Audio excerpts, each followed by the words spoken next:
Hi, I'm Chris for Tundra Restaurant Supply. In today's episode, I'm going to help you troubleshoot a couple common issues with refrigeration units.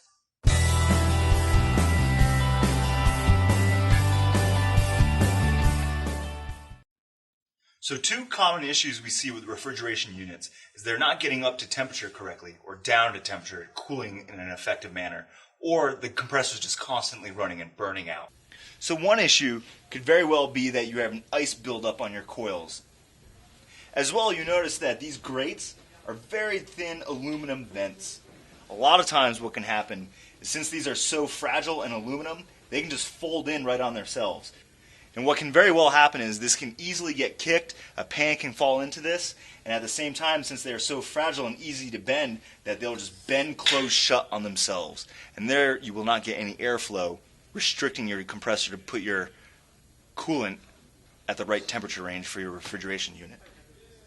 So those are two big things that you can do preventatively here in the compressor area, so that way your machine lasts a little bit longer.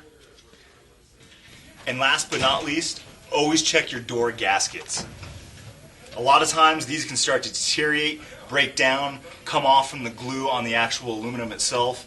A lot of times this is where you're going to get airflow leakage, and your compressor is going to be constantly running to keep the machine at its refrigerant temperature. At the same time, the compressor is going to be working overload because there's a constant leak, and the compressor is going to be running much longer than what it needs to be.